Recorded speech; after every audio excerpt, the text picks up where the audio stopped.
Oke, nah kita masuk di deret aritmatika. Nah, sebelum kita masuk di deret aritmatika itu kita harus ingat dulu tentang barisan aritmatika. Kenapa? Karena ada hubungannya. Nah, hubungannya di mana? Kalau barisan aritmatika itu kan barisan bilangan yang membentuk pola tertentu. Nah, contohnya kalau 2, 4, 6, 8. Nah, sampai seterusnya ini merupakan salah satu contoh dari barisan aritmatika. Kenapa? Karena karena bedanya itu tetap. Bedanya dari mana? 4 kurang 2 itu sama dengan berapa? 2. Ini tambah 2 kan? Terus 6 kurang 4 berapa? Bedanya berapa? 2. Ini juga tambah 2. 8 kurang 6 berapa? 2 juga kan, ini juga tambah 2. Nah, beda 2 plus 2 ini merupakan beda dari barisan aritmatika, dan bedanya tetap. Karena bedanya tetap, maka dia disebut sebagai barisan aritmatika. Nah, ini untuk mengingatkan kembali tentang barisan aritmatika. Nah, kalau deret aritmatika itu sebenarnya kalau barisan aritmatika sudah paham, deret aritmatika itu gampang, karena sebenarnya deret aritmatika itu adalah jumlah n suku pertama dari barisan aritmatika itu gitu. Nah, jadi jumlah n suku pertama itu maksudnya kalau misalkan jumlah n-nya ganti 2 kan, jumlah 2 suku pertama, maka ya 2 suku pertama ya yang pertama apa? Suku pertama, suku kedua kan, jumlah 2 suku berarti 2 tambah 4 gitu, sama dengan berapa? Nah itu maksud dari deret aritmatika gitu. Jadi dari barisan aritmatika ini kita bisa menghitung juga deret aritmatika gitu. Nah, deret aritmatika itu sendiri kalau secara penulisan, karena dia itu merupakan jumlah n suku, maka penulisannya juga gini: U1 tambah U2 tambah U3 tambah seterusnya sampai UN gitu. Ini penulisan dari deret aritmatika. Nah, kalau dalam barisan aritmatika jadinya berapa? U1, U2, U3 sampai UN. Nah, ini penulisan dari barisan aritmatika gitu. Nah, kalau misalkan tadi barisan yang tadi 2, 4, 6, 8 itu diubah dalam bentuk aritmatika, maka jadinya 2 tambah 4 tambah 6 tambah 8 tambah sampai seterusnya. Ini penulisan dari deret aritmatika. Tapi dalam soal tertentu bisa juga hanya dikasih tahu barisan aritmatikanya, dia bukan pakai tambah tapi dia pakai koma dan disuruh menghitung deret aritmatika. Nah, itu bisa juga ya. Nah, sekarang kita masuk di rumusnya. Nah, rumusnya itu ini nih, SN. Jadi SN itu maksudnya jumlah n suku pertama ya. Jadi SN itu jumlah n suku pertama itu sama dengan n per 2 dikali 2A tambah n kurang 1 kali beda, baru ditutup kurung lagi gitu. Jadi yang pertama dioperasikan itu adalah yang dalam kurung paling kecil nih, ini.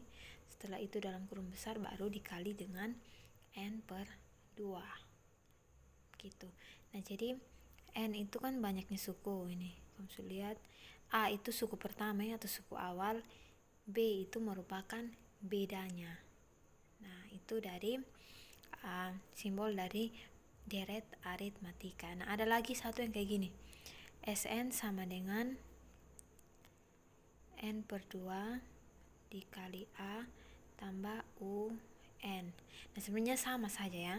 Sama saja, yang di atas ini sama yang di bawah ini sama. Karena kalau yang di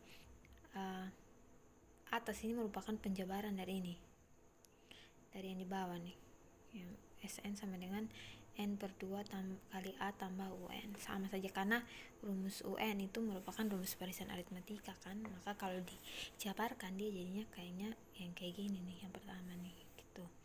Jadi sebenarnya sama saja ya, nanti tergantung dari soalnya itu, yang lebih mudah atau lebih cepatnya pakai yang mana Nah, itu untuk penjelasan tentang deret aritmatika. Sekarang kita masuk di contoh soal.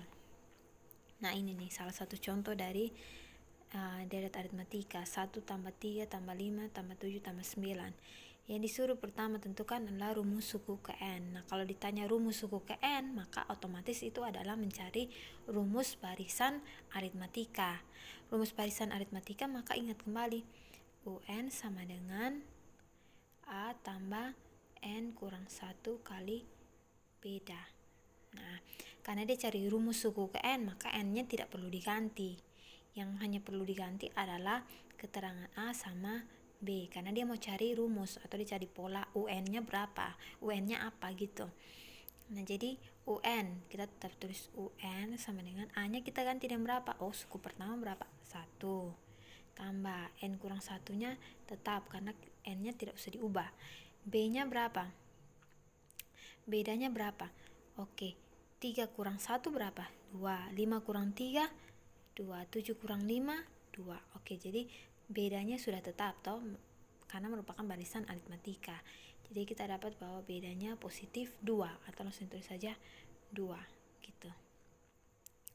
Nah, kalau kayak begini nih, berarti tadi kan yang dalam kurung itu dikerjakan duluan kan.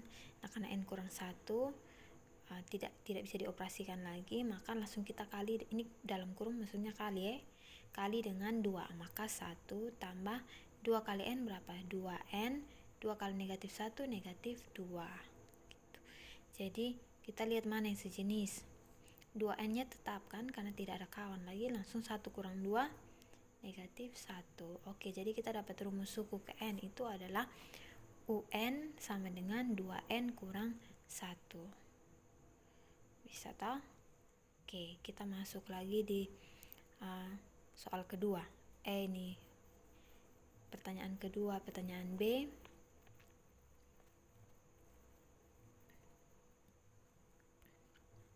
Ditanya rumus jumlah N suku pertama. Nah, tadi A itu rumus suku ke N, maka otomatis kita cari barisan aritmatika. Nah, kalau yang B ini rumus jumlah N suku pertama. Ingat tadi rumus jumlah N itu simbolnya apa? SN kan? Itu disuruh cari deret. Nah, karena kita cuma cari jumlah N suku, maka kita cukup menentukan SN saja tanpa harus S1, S2, tidak langsung SN. Jadi tadi rumus deret itu apa? SN sama dengan N per 2 dikali 2A tambah N kurang 1 kali beda gitu. Nah, tuh kurung Nah, sekarang lihat sudah, karena kita cari jumlah N, rumus jumlah N suku pertama, N-nya tidak usah diganti gitu. N tidak usah diganti, tetap ditulis saja. Yang diganti itu apa? Cuma A sama B. Maka 2AA nya berapa? Oh, 1 dikali 1 tambah N kurang 1 dikali bedanya berapa tadi? Oke, 2. Ingat cari beda itu dari ini, yang di belakang kurang yang di depan gitu. Jadi 3 kurang 1 2, 5 kurang 3 2, 7 kurang 5 2, 9 kurang 7 2. Oke, jadi sama toh, bedanya tetap gitu. Nah, sampai di sini kita operasikan yang bisa dioperasikan gitu. Kalau N per 2 kan tetap, per 2 tetap, 2 kali 1 2. Nah, tambah ini karena perkalian diselesaikan duluan toh, maka 2 kali N 2N, 2 kali negatif 1 negatif 2 gitu. Nah, sekarang lihat sudah, yang bisa dioperasikan mana dengan mana lagi? 2N tidak ada kawan lagi kan, dikasih tinggal 2 dengan negatif 2. 2 kurang 2 jadi apa? 0 kan? Oke, 0. Berarti tinggal N per 2 dikali dengan 2N gitu. Dikali dengan 2N, maka langsung apa? 2 dengan 2 bisa langsung coret toh, karena 2 bagi 2 1. Oke, berarti tinggal menyisakan apa? N kali dengan N. N kali N jadi berapa? N pangkat 2. Jadi rumus jumlah N suku pertama itu sama dengan N pangkat 2 atau N kuadrat gitu. Nah, karena kita sudah dapat rumus jumlah N suku pertama itu sama dengan N kuadrat, maka kita bisa cari yang C ini. C ini cari apa? oh jumlah 50 suku pertama itu berapa. Ingat, kalau ditanya 50 suku pertama, maka N itu adalah 50. Maka kita langsung ganti deh. Langsung SN sama dengan N kuadrat. Maka N-nya kita ganti dengan 50, dapatnya berapa? 5 N kuadrat, jadi N-nya ganti 50, jadinya 50 kuadrat. 50 kuadrat berapa? 2500. Oh, berarti jumlah 50 suku pertama dari barisan ini nih 1 tambah 3 tambah 5 tambah 7 tambah 9 tambah seterusnya itu sama dengan 2500 gitu. Oke, jadi sekian dari penjelasan saya. Kita lanjut di video berikutnya lagi. Oke.